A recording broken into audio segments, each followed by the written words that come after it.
RCP Notícias.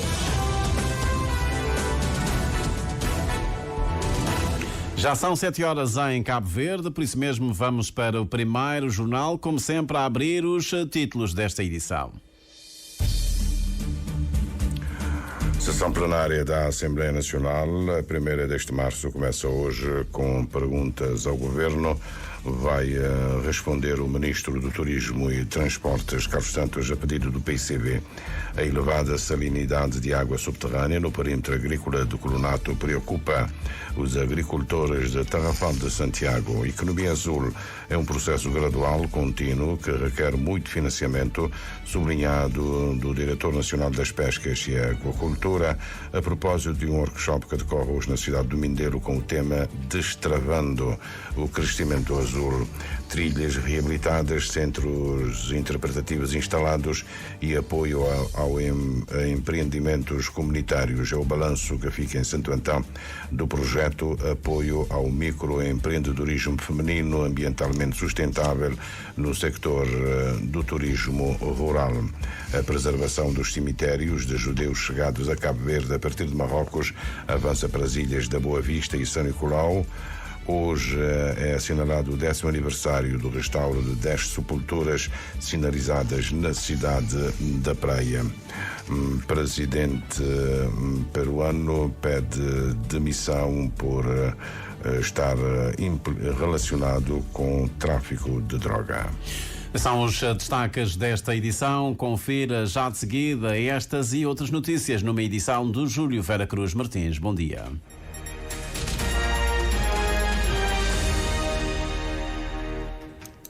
Votos renovados de muito bom dia. O presidente norte-americano Joe Biden vence em 13 dos 15 estados, ultrapassa Donald Trump, que apenas angaria votos em 12 estados na super terça-feira de ontem. Mas ainda assim tem que esperar porque Joe Biden conseguiu uma ligeira vantagem, 46% contra 44% de Donald Trump, e agora vão ter que esperar para mais à frente, em março, para a confirmação absoluta como candidatos dos republicanos Donald Trump e democratas Joe Biden. A sessão plenária da Assembleia Nacional, a primeira deste março, começa hoje com perguntas ao Governo. A pedido do grupo parlamentar do PICV vai responder o Ministro do Turismo e Transportes. Carlos Santos vai ser instado a prestar esclarecimentos suplementares sobre a criação de uma companhia aérea anunciada já pelo Primeiro-Ministro. Vamos adotar a TACV nesta fase que é transitória de condições para começar a operar nos voos interilhas. A intenção final é criar uma empresa de raiz pública, de capitais públicos, para operar apenas no setor dos transportes aéreos interilhas. Portanto, essa será a segunda fase, autonomizando essa empresa da própria TACV. O regresso da TACV nos moldes decididos pelo Governo tem suscitado severas críticas do PICV, na voz do deputado Demis Almeida, que recuperamos agora com a assinatura de Carciana Lima. O PAICV considera que, com esta mudança de posição tardia, o Governo reconhece finalmente os seus erros e dá razão à oposição, aos cidadãos e a todos os especialistas em aeronáutica civil que, desde a primeira hora, alertaram para os problemas que acarretaria a retirada da TACV das ligações interilhas. O Governo estende a mão à palmatória e reconhece que a sua opção de descontinuar em agosto de 2017 as ligações aéreas desta transportadora nacional foi precipitada, infundada, pois desprovida de quaisquer estudos prévios ou evidências, amadora, insensata e logo manifestamente errada. Mas se o Governo finalmente admitiu que a situação vigente nos transportes aéreos interilhas é grave, o facto, diz o PAICV, é que continua a apresentar respostas e soluções inconsistentes e lacunosas. Afirma que a entrada dos TSV no mercado doméstico é definitivo, mas optou pelo aluguer de uma aeronave Air Senegal com toda a tripulação, uma wet leasing, uma solução provisória, precária, muito cara e que deixa de fora dezenas de pilotos e de pessoal de cabine dos TSV que estão em casa. Este avião com tripulação da Air Senegal só vai operar para os aeroportos do Sal, da Praia, de São Vicente e da Boa Vista. Pelo que fica a questão de se saber como é que as outras ilhas, designadamente São Nicolau, Maio e Fogo, serão protegidas caso continuarem as dificuldades operacionais da Bestfly. São muitas as questões que o PAICV entende que ficam por explicar, entre elas se o governo vai ou não avançar com um contrato de obrigações de serviço público com a TACV. O avião da TICV, controlada pela Bestfly, está a voar ultrapassada a avaria. O MPD, diz a deputada Isa Miranda, em declarações à imprensa, espera os esclarecimentos do ministro Carlos Santos para entender melhor a solução do governo. E a nossa preocupação é simplesmente, durante esses últimos meses, Cabo Verde recebeu muita pressão em aquilo que é o problema dos transportes, com principal preocupação aos transportes aéreos. Nós temos a situação dos aviões que nós temos aqui. Temos consciência do quadro que nós temos. Cabo Verde todo pediu soluções ao governo. E o governo avançou com uma solução. Solução esta que ainda está no seu início e que esperamos perceber melhor ao longo do Instituto de Perguntas ao Governo, onde eles terão a possibilidade de melhor esclarecer não só a nós, mas também esclarecer a Cabo Verde. O ponto mais esperado da sessão plenária que começa hoje é a interpelação do PICV sobre o fornecimento de água para o consumo e irrigação no país. A interpelação está previamente agendada para a próxima sexta-feira. O governo vai ser defendido pelo Ministro da Agricultura e Ambiente, Gilberto Silva. A elevada salinidade da água subterrânea no perímetro agrícola de Colonato está a preocupar o presidente da Associação dos Agricultores de Tarrafal de Santiago, João José. Alerta que 10 poços já estão salinizados e por isso defende a construção de um muro, Domingos Sanches, para impedir a invasão de água do mar. A salinidade do solo é um problema que pode afetar a produtividade da agricultura e dificultar a vida do agricultor. Ou seja, quando há excesso de sais no solo, as plantas acabam sendo prejudicadas, já que não conseguem desenvolver. Por exemplo, no Colonato, não tem mais de 10 fontes. Começando a trazer água com sonda, tem água com fontes. E depois também está dando qualidade de água mesmo no furo. E não tem um furo que ele é Mendila, FT29, que é o melhor furo que está falando na Cabo Verde, que nunca diz esse caudal de água. Ele está perto, tem uma obra de um quilômetro, menos que 1 quilômetro, naquela linha de Rubeira. Então, está trazendo areia ali, naquela linha de Rubeira.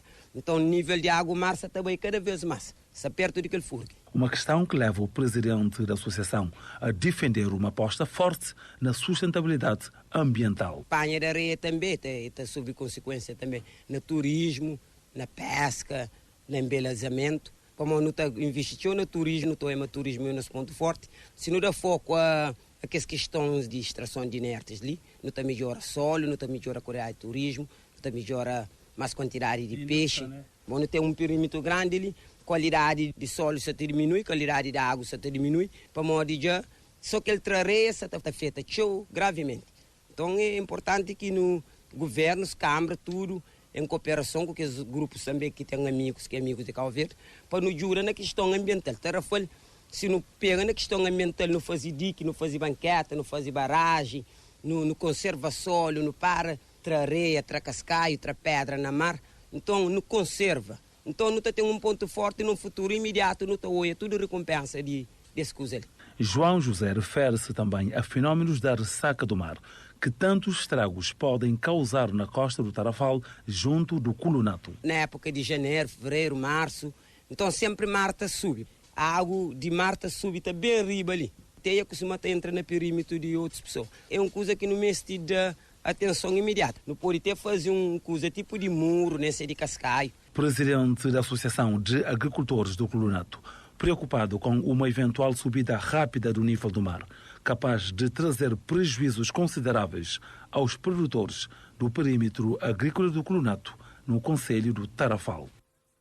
A economia azul é um processo gradual, contínuo, que requer muito financiamento. O sublinhado parte do Diretor Nacional das Pescas e Aquacultura, Carlos Monteiro, e vem a propósito de um workshop que decorre hoje na cidade do Mindelo com o tema Destravando o Crescimento Azul. A iniciativa é do Ministério do Mar e visa disseminar o diagnóstico do sector privado em Cabo Verde, realizado pelo Banco Mundial. Jornalista Levi Salomão. Multiplicar oportunidades, gerar outras cadeias de valor em torno da pesca, que não apenas numa perspectiva de extração. É o espírito da economia azul que, segundo o Diretor Nacional das Pescas e Aquacultura, conta com uma panóplia de projetos, alguns já em curso. A aquacultura é uma delas. Temos experiências já a decorrer em São Vicente, o exemplo do Calhau, fazenda do camarão. É uma exploração numa perspectiva de economia azul, de sustentabilidade. Temos também outros projetos em carteiras, temos, por exemplo, a aquacultura para o atum.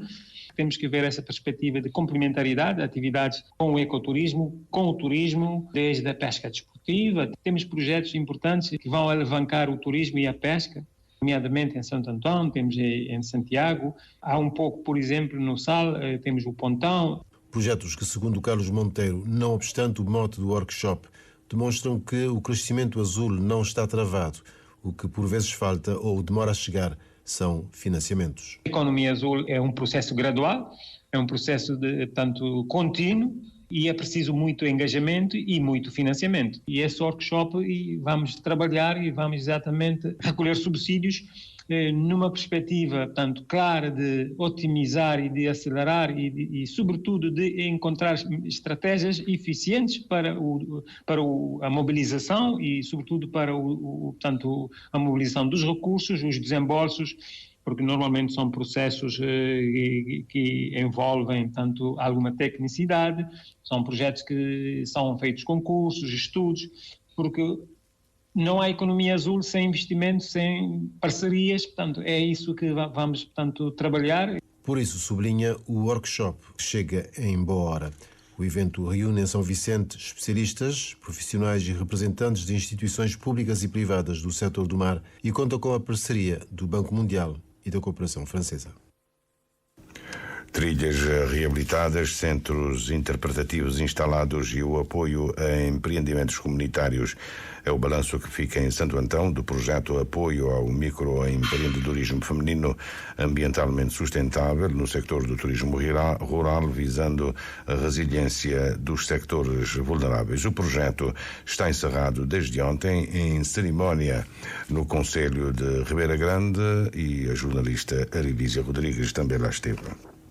O projeto da ONG italiana Persone Come Noi, em parceria com a Organização das Mulheres de Cabo Verde, foi financiado pela Agência Italiana de Cooperação e Desenvolvimento, implementado nas ilhas de Santiago, Fogo e Santo Antão. Na Ilha das Montanhas, os resultados apresentados nesta terça-feira são satisfatórios, conforme a coordenadora internacional Irene Cassaniti. Começou no 2019, no final de 2019, o maior desafio que se pode pensar, que foi o Covid. Então, trabalhar no âmbito do turismo rural, ainda mais nas comunidades, na altura do Covid foi bastante complicado.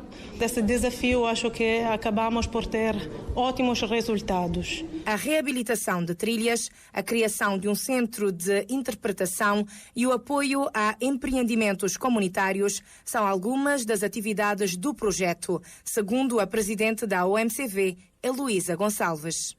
Tivemos associações comunitárias reforçadas, então, com pequenos empreendimentos. Por outro lado, temos o centro de interpretação em Água das Caldeiras, acompanhado de um trilho de interpretação, que pensamos que vai reforçar, então, o conhecimento, né, da ilha, da história da ilha, porque conta um bocadinho a história da ilha com os painéis que nós temos aí colocado, mas também fala um bocadinho da própria zona, não é, da zona do Planalto Leste, e depois que se conclui um bocadinho com a trilha interpretativa, que é uma trilha muito interessante, que é curta, né, de pouca duração. A representante dos beneficiários, Maria de Fátima, da zona de Ribeirão, destaca a importância desta iniciativa nas comunidades.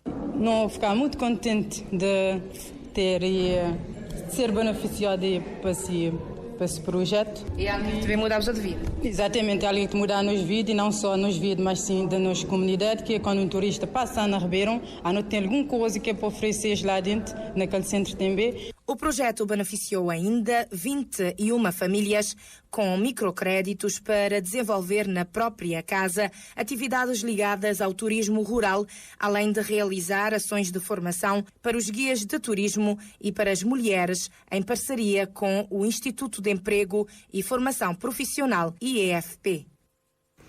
A preservação dos cemitérios de judeus chegados a Cabo Verde a partir de Marrocos avança para as ilhas da Boa Vista e São Nicolau. A informação é confirmada pela gestora do projeto, que conta com o patrocínio do rei marroquino. Hoje é assinalado o 10º aniversário do restauro de 10 sepulturas sinalizadas na cidade da Praia. A cerimónia tem lugar às 10 da manhã no cemitério da Várzea e é presidida pelo chefe do Executivo Municipal, Francisco Carvalho. À tarde, um simpósio sobre a presença judaica e o legado dos judeus marroquinos chegados a Cabo Verde no século XIX. As informações escritas em hebraico nas sepulturas estão traduzidas para português e inglês. Jornalista Nani Vaz. Um trabalho que se enquadra num conjunto de ações do projeto para a preservação da herança hebraica e que objetivam o restauro de sepulturas e preservação da memória dos judeus. Especialistas em hebraico trabalharam na tradução das informações encontradas em 10 sepulturas, conforme explica a coordenadora do citado projeto. Tem 10 túmulos. O cemitério precisa mesmo ser bem sinalizado para que as pessoas possam entender a história por detrás desses judeus que vieram aqui no século XIX e poder identificar cada túmulo, porque quase uma metade dos túmulos que são no estilo sefardita tem muito hebraico. Então, nossa organização traduzimos com a ajuda de vários peritas em hebraico, traduzimos o hebraico para português, inglês, e o português nos túmulos também traduzimos para inglês. Assim, várias pessoas de vários países podem apreciar esses vestígios da presença desses judeus. Nacionais, turistas e outros visitantes internacionais vão poder conhecer a história desses judeus. Carol Casteil assegura que, na semelhança do que foi feito no cemitério da Várzea, na Praia, e nos cemitérios de Santo Antão, em 2018, vai ser também desenvolvido nas ilhas de São Nicolau e Boa Vista. Estamos trabalhando atualmente no cemitério na Boa Vista e, se Deus quiser, vamos continuar com a sinalização de vários outros túmulos soltos, principalmente em São Nicolau. O pessoal de São Nicolau estão sempre perguntando quando que eu vou lá, e nós vamos lá. Mas é a mesma coisa com o cemitério judaico da Praia. Esses túmulos ficam dentro do cemitério cristão, então um pouco diferente. Portanto, temos que fazer a sinalização consoante o meio ambiente do próprio cemitério. Carol Casteiro garante que o edil da Boa Vista mostrou abertura para a implementação desse projeto no cemitério da ilha. Já no próximo dia 8 de março, essa responsável tem um encontro agendado com o representante do projeto para a preservação da herança judaica na ilha de São Nicolau, para alinharem um plano de trabalho. Ainda para assinalar os 10 anos da restauração do cemitério judaico da Praia, na tarde de hoje, é realizado na Biblioteca Nacional um simpósio sobre a presença judaica e o legado dos judeus marroquinos de Cabo Verde no século XIX. O Festival Literário Morabeza Festa do Livro regressa em definitivo à cidade da Praia. A presidente da Biblioteca Nacional, Matilde Santos, anuncia a data de 19 a 22 de março. Detalhes com a jornalista Carolita do Rosário. O 4º Festival Literário Morabeza Festa do Livro, que regressa à cidade da Praia, traz algumas novidades, explica Matilde Santos. O festival regressa à cidade da Praia, já esteve em São Vicente, também já esteve na Ilha do Fogo, mas desta vez regressa definitivamente à cidade da Praia. A ideia é continuar também a reunir esses escritores, e não só os escritores, mas também especialistas de outros domínios que acabam por fazer investigação no domínio da promoção do livro e da leitura. Apesar de alguma resistência da presidente do Instituto da Biblioteca Nacional em abrir o véu sobre as novidades para este Festival Literário Morabeza Festa do Livro, vai dizendo que haverá o encontro de escritores novos, tanto a nível nacional como internacional. Sobretudo serão anunciadas na conferência de imprensa que está agendada, mas as novidades são sobretudo no domínio de novos escritores que nós teremos nesta sessão, a conjugação entre os escritores já renomados e também as novas gerações de escritores, tanto a nível nacional como a nível internacional. Nós teremos 4 dias de festival. Nós estamos com um modelo diferente dos anos anteriores, mas teremos 4 dias de atividades intensas.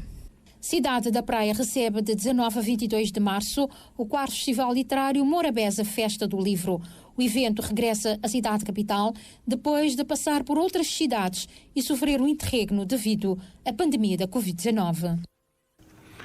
Os Estados Unidos estão a pressionar o Hamas a aceitar um acordo de cessar-fogo e voltam a entregar ajuda alimentar por via aérea à faixa de Gaza. Aconteceu ontem 36.800 refeições sobre o norte de Gaza. O Programa Alimentar Mundial acusa Israel de impedir a entrada de 14 caminhões de ajuda humanitária no norte do enclave. O primeiro-ministro peruano pediu demissão por acusação de estar implicado por suspeita de tráfico de influências na sequência da divulgação de gravações áudio na imprensa. Os Estados Unidos vão financiar a restauração, a reparação e a construção de 186 pontes metálicas em todo o território angolano. Dizer ainda que o presidente Lula da Silva promete acabar com a fome no país até ao fim do mandato. Segundo ele, é um compromisso de honra feito ontem durante uma reunião do Conselho Nacional de Segurança Alimentar e Nutricional.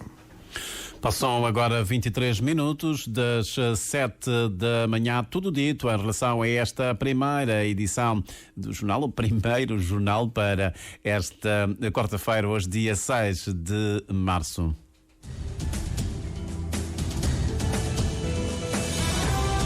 Mais informações em www.rtc.cv e na aplicação RTC Mobile. RCV, o rigor da notícia e o melhor da informação a cada hora.